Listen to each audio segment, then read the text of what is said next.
C Joseph Vijay என்னும் நான் அப்படிங்கிற இந்த விஷயத்தை கேட்கறதுக்காக நிறைய பேர் காத்துட்டு இருந்தாங்கன்னு சொல்ல முடியும். அந்த உறுதிமொழியை ஒரு வார்த்தை கூட பார்க்காம சொன்னாங்க. அது கேமரா பார்த்து மக்களை பார்த்து ஒட்டுமொத்த சாதாரண மனப்பாடம் பண்ண முடியாது. தப்பா படிச்சிட்டீங்க, தப்பா சொல்றீங்க, திரும்ப படிக்க சொல்லுங்க. சி ஜோசப் விஜய் எனும் நான் இந்திய அரசியல் அமைப்பின்பால் உண்மையான நம்பிக்கையும் மாறா பற்றும் கொண்டிருப்பேன் என்றும் அதை உணர்வுபூர்வமா சொன்னார்.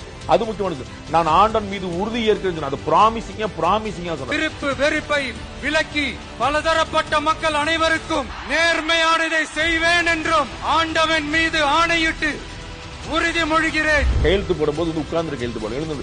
இது ஒரு முக்கியமான ஒரு விஷயமா நான் பாக்குறேன். திரு செங்கோட்டையன் அவர்கள் பதவி ஏற்கும் போது இவர் எழுந்து நின்று இவருடைய தலைமையில தான் அவர் அமைச்சர், சரிங்களா? அவருடைய தலைமையில கிடையாது. ஆனா வயதுல முதிர்ந்தவர் செங்கோட்டையன் எனும் நான் சட்டப்படி அமைக்கப்பட்டுள்ள இந்திய அரசியல் அமைப்பின் நான் வாக்குறுதியை நிறைவேற்றாவிட்டாலும் பரவாயில்லைன்னு சொல்ற கட்சி. ரொம்ப நேர்மையாக ரொம்ப வெளிப்படையா சொல்லியிருக்கிறாரு.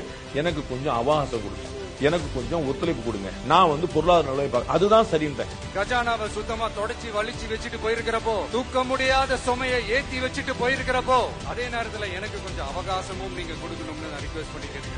அவர் 2000 ரூபாய் 2500 ரூபாய் மாத்தாம இருக்கலாம், புல்லட் பைக் எல்லாம் வாங்கி கொடுக்காம இருக்கலாம். வெளியில ஒரு பெண் நடமாடினா ஆள் தூக்கிட்டு போயிருவான். பாலியல் முடிச்சு உள்ளான பெண் 2000 ரூபாய்க்கு மாசம் வருது வச்சு என்ன செய்யும்? அவர் பிராமிஸ் பண்ணிருக்கக்கூடிய முக்கியமான விஷயம் சட்டம் ஒழுங்கை நான் காப்பாற்றுவேன், இது செய்யணும், ஊழல் இல்லாம பண்ணுவேன், இது செய்யணும், பெண்களுக்கு பாதுகாப்புக்காக சிங்க பெண்ணே அப்படிங்கிற ஸ்கீம்ல கையெழுத்து போட்டு அது செய்யணும். பெண்கள் பாதுகாப்பு ரொம்ப ஸ்ட்ரிக்டா வச்சிருப்பேன். போதைப் பொருள் கலாச்சாரம் அதை கண்ட்ரோல் பண்றதுக்கு என்னென்ன ஸ்டெப்ஸ் எடுக்கணும், என்னென்ன முயற்சிகள் எடுக்கணும், இன்னிலிருந்து அதை நான் எடுப்பேன். இன்னைக்கு திரு விஜய் அவர்கள் முதலமைச்சராக நான் மக்கள் பணத்தை தொடமாட்டேன்னு சொல்லியிருக்காரு. அது சம்பளம் வாங்குறாரா இல்லையாங்கிறதுல ஊழலுக்கு அனுமதிக்காம இருக்கும்.